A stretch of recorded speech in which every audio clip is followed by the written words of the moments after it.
Hey there. Good morning, good afternoon, good evening. This is Stevie's Tarot. Come on in and join me. I hope this finds you well. And if you're not doing well, I hope that maybe this reading will bring you some peace and comfort. I'm having some coffee. Although, good Lord, coffee in the U.S. The price of coffee has gone up, hasn't it, y'all? All right, I have got the Hoodoo Tarot out on this fabulous Sunday fun day. I was off work yesterday. I have been working a lot, y'all. I do hospice, respite care, and in-home health. Anyway, that's why I've got to find a better balance between that and working on, or this is my fun work, right? I don't get paid for YouTube, my readings here. But I have not been putting out as many videos, and I haven't gone live. Been neglectful of my channel, my creativity, my art. This is my art. I haven't been putting out as much art because of my job, and I need to find a better balance. It's a message for you all too. Before I get into the cards, I see these charms. Oh, yes. An apple and a heart with a rose on it. Oh, look, and another flower. It's like oh,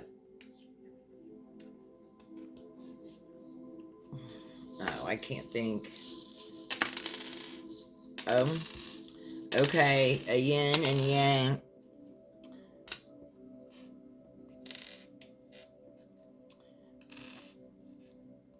We have the grapes.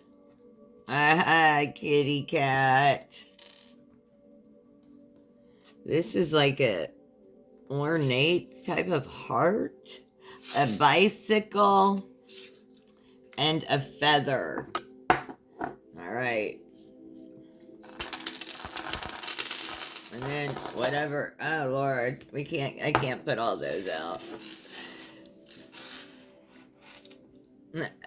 Okay, look, we have a starfish, a key to someone's heart, puppy feet, and a star that says, just for you. It's a lot of charms there. Because those are going to be meanings for different people, right? Yes. Someone have a yin-yang tattoo. All right.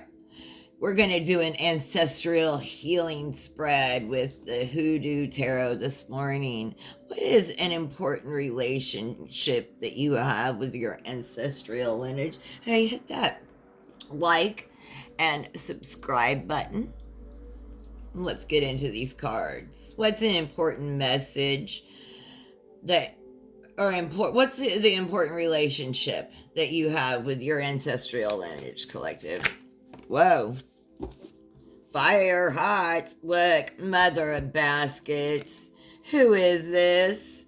Look at this.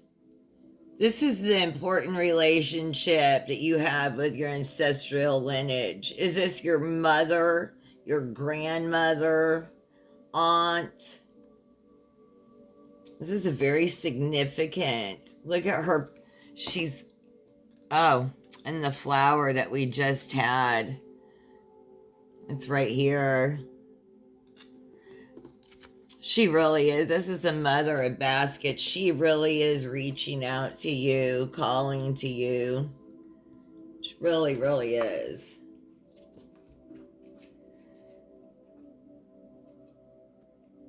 You know her.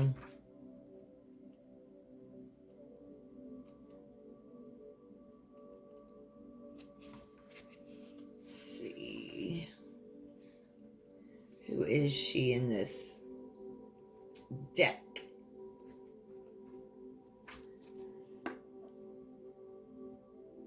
She's the first known author of a hoodoo dream book in the early 19th century, and it is depicted of the mother of baskets. According to legend, Chloe was a Fuini woman born in 1745 who was abducted from Africa. Ooh, what's going on in the U.S. right now? Being abducted from Africa at age 9 and enslaved in Virginia. After being freed by her captor, she worked for 30 years as a seer.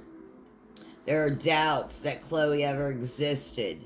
And I just watched a video about how how in history people have used pictures as documentation. And they use different signs with their hands to document who they were, what they were, documentation for land. And look, they're even bringing into question whether she even existed. Planetary magic squares have been a popular of the occultists for centuries. And as root workers began to have more access to Western occult knowledge, many began to incorporate them into work. This one is the square of the moon. The mother of baskets represents the archetype of the compassionate mother. Who was that for you? On the positive side, she's empathetic, supportive, psychic, introspective, spiritual, intuition, and loving. On the negative side, she could have been needy, emotional, even unstable or unpractical. In a reading, if she doesn't show up as she could. Look, this is a passed over loved one. This is your important relationship.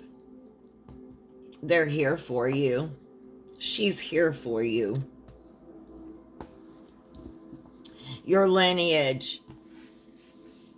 It may be through pictures, that the documentation, right? We can't rely on, and divination in so many different ways. And she stands in front of this divination through the squares. And I don't know that. Something for me to look into too. But she was a seer. She had your intuition also. I'm speaking to those that, yeah, you're gifted too. This was passed down. It may have skipped a generation. This may be an aunt or a grandmother. Like your mother may not have this. Yeah, may not. This may have skipped a generation or two, but it is in your ancestral line. And they're just confirming this for you. If you ever doubted if it was in your line because it didn't come, like, because your mother didn't have it, it's the answer is yes, it still did. It still did. How? Okay. How this relationship affects your life. How does this relationship with her affect your life? Mother of Knives. You wouldn't believe. Okay. Mother of Knives.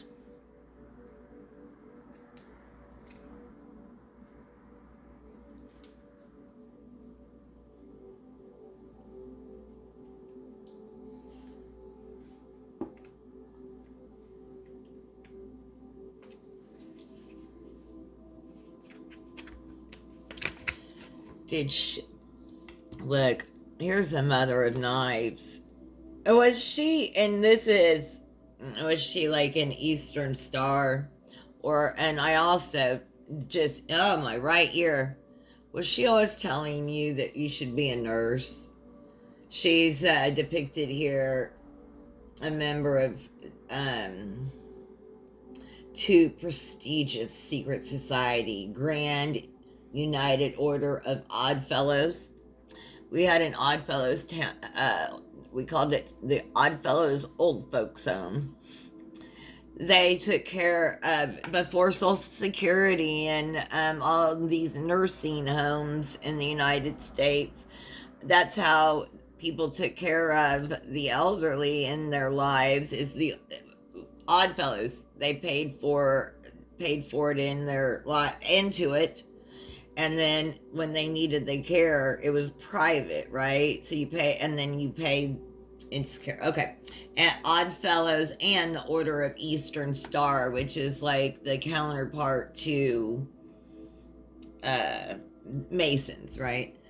Okay, in addition to the church, mutual aid, secret societies, and fraternal and sorority organizations were the backbone of Black American communities between the 18th and 20th century. Unlike women of other races, Black women were welcome to participate and were respected as powerful leaders and influencers of many of these organizations.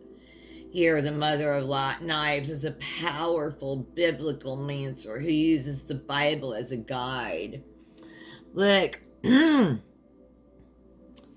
she's there. It was the gift was passed down to you, but maybe in a different way. A bibliomancer, you like the gift of. She was like she used a different way of divination than you, but you were given the gift of communing with spirit, right? You were given the gift of divination in just a different way. The Mother of Knives is an archetype of the warrior queen.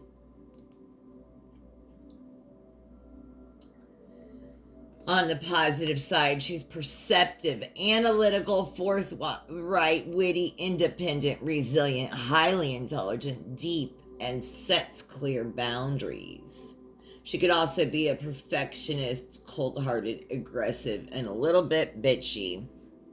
Sound familiar? You are given your gifts of divination. If you doubt that, there's your confirmation. You may not know the ways that she did, but you were. And if you doubt that, for confirmation, on the bottom of the deck is the Mother of Sticks.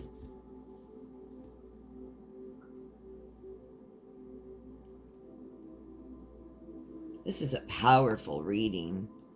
What can you do to heal your ancestral lineage? Excuse me. You know, these women, these powerful women in your lineage, it doesn't mean they didn't need to heal from stuff. They went through some ish. They were powerful.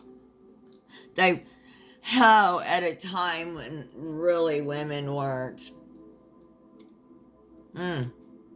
How can you heal your ancestral lineage? Collective, how can you heal your ancestral lineage? Father of Baskets. Look, there's the Mother of Baskets and the Father of Baskets.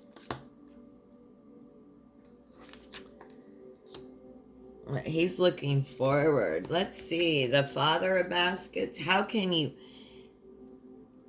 What can you do to heal your ancestral lineage?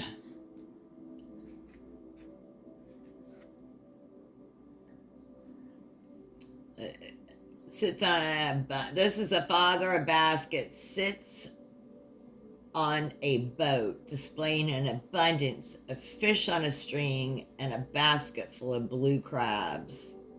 His boat is decorated with many tiny mirrors.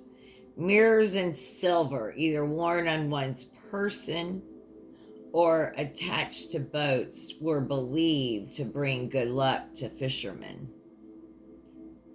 The father of baskets represents the archetype of the nurturing father and provider. He's kind, generous, diplomatic, tolerant, reliable, resourceful, honest, and wise.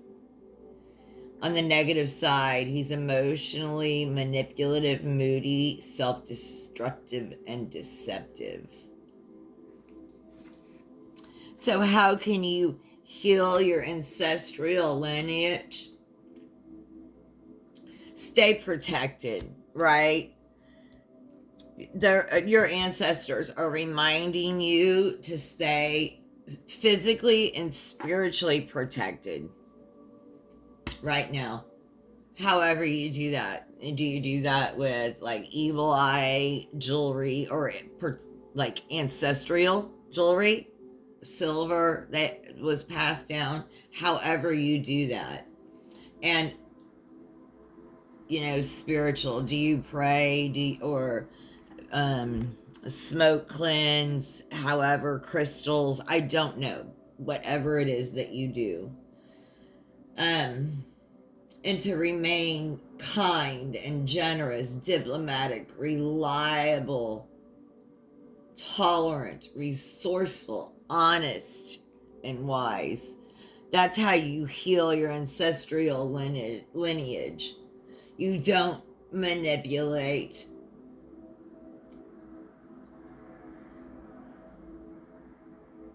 And if you need to take a break, take a break.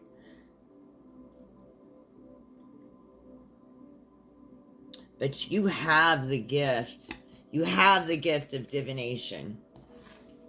Remain generous with that. Remain kind and generous. What will this healing look like? If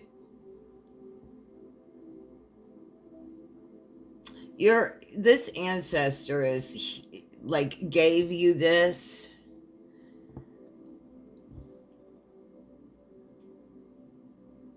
and they're also telling you that you have another ancestor, a male ancestor. And they're telling you in this, in the Father of Baskets, right, to stay physically and spiritually protected. So what does this healing look like? What is you using your divination, staying physically, spiritually protected, being kind, generous? What does all that healing look like? What will that look like? What will that look like, Spirit? Too many. What will this healing look like, Spirit? One card. What will this healing look like? Moving away from, there's going to be something that you're going to have to move away from. Right? You really have put in your very best effort. You really have. Be proud of that. You can move on to calmer waters, out of the weeds, right? You have felt like you've been in the weeds for most of your life, and you're getting out of it. You finally have enough self-worth and confidence to move into calmer waters. Isn't that a while that you have chosen to stay there? And I understand that because I did for the longest too. And we're moving into calmer waters because we know we're worth it now.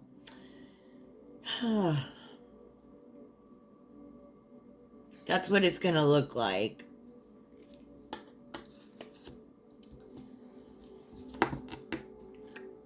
How can you remain grounded while doing this work? How can you remain grounded while doing this work? So important, isn't it? Top card. 3 of Baskets. Celebrate this, yeah, celebrate with your loved ones, with your friends and family. Don't forget to celebrate the small wins and big wins, and even, like it may feel with things going on, and if you live in the United States or wherever you are, and if things in the greater world don't seem well and it seems odd to celebrate right now, it's not. Joy and celebration is a resistance. 3 generations of Gulag Geechee women enjoy each other's company as they weave sweetgrass baskets. Sweetgrass is most often used as an incense to purify and consecrate, but it is also used as a medicinal herb to cure throat inflammation or to add flavor to fruit, food, and drinks. It's about parties, reunion, good fortune, hobbies, plenty, renewed health, collaboration, spending time with friends, team player. Yeah.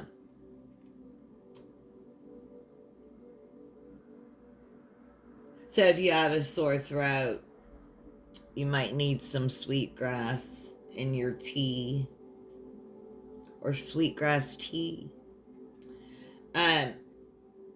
Yeah, and there's something about, like, if you're a woman seeking out those women friendships, getting together, making whistle brigade, uh, kits, things like that. I don't know. But getting together and just celebrating with each other or doing things with one another, right?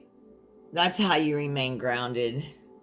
Getting with like-minded people, celebrating around the tree. You see this? Can't make it up either. Remaining grounded, doing things outside while we still can. In the northern hemisphere of the U.S., it's gonna this is today and tomorrow. I think tomorrow is gonna be like the coldest today or tomorrow, I'm not sure, of the year yet. I think we get our first freeze tonight. So, getting outside, grounding in nature while we still can here. How can you honor your ancestors moving forward? Collective, how can you honor your ancestors moving forward? How can you honor your ancestors moving forward?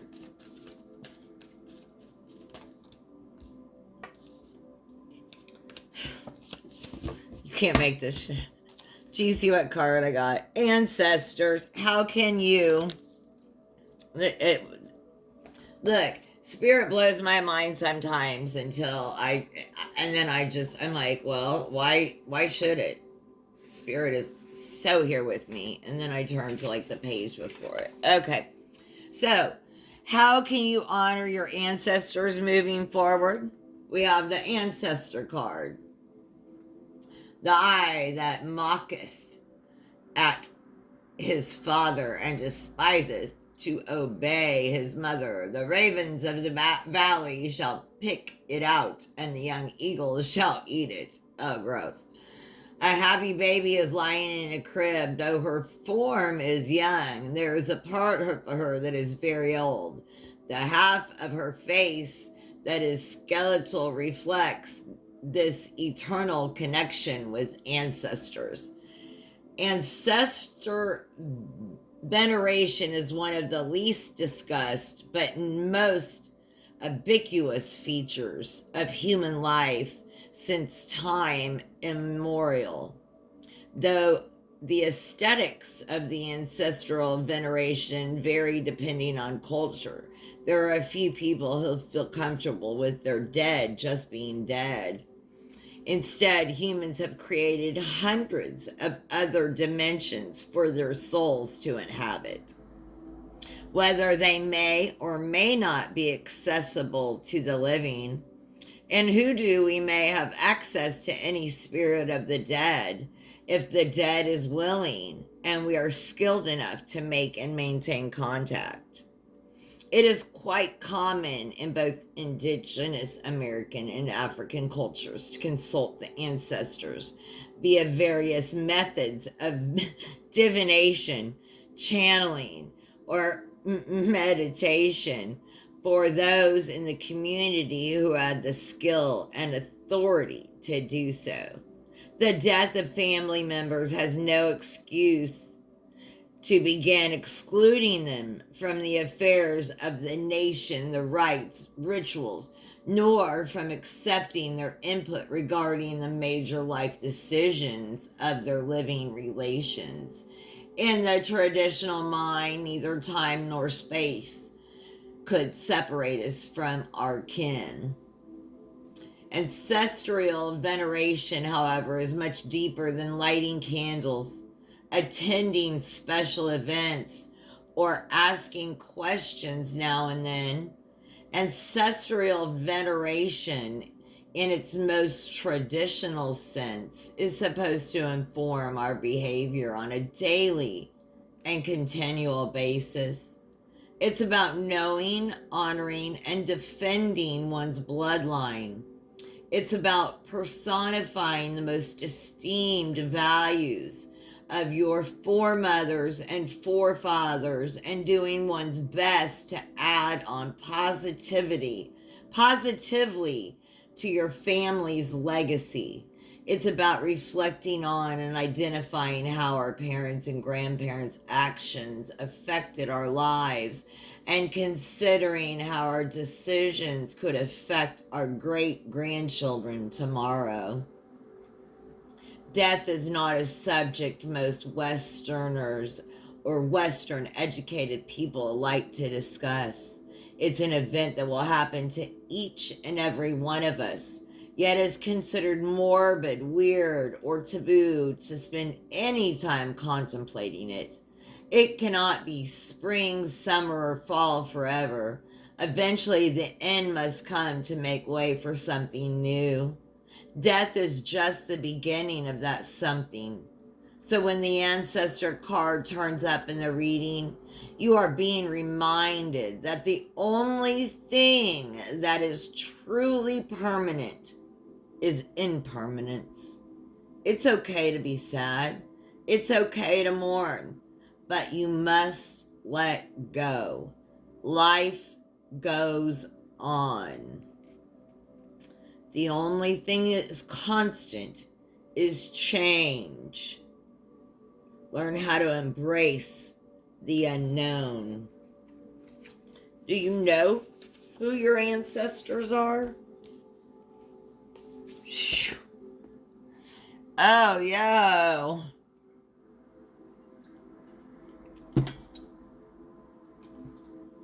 That was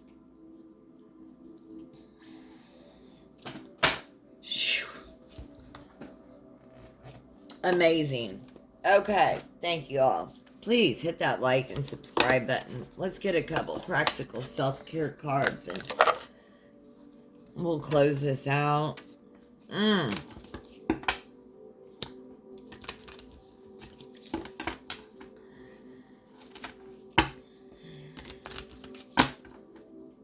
Dang. Thank you all for joining me. I really do appreciate it. All right. Can we get a couple? Nope. Not that many. Spirit set of couples between 2 and 8. Or if you, okay. Can I get a couple cards for the collective? Messages. Spirit. Can I get messages? Spirit.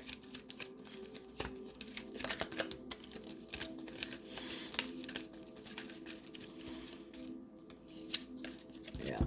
I'm laughing because it says, fuck being nice. Be nice, but not too nice. Not everyone deserves your kindness. Okay. And music can heal wounds that medicine cannot touch. Fill your house with good music.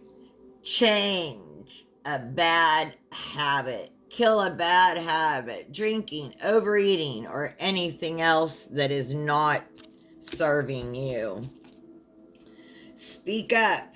What are you not saying that is eating you up inside? You cannot keep this up forever. It's time to let it out so you can move on and be happy. I hope you all found messages here. Have the most blessed day. Thanks for joining me. This is Stevie's Tarot. Please like, share, and subscribe. Leave a kind comment. Thank you.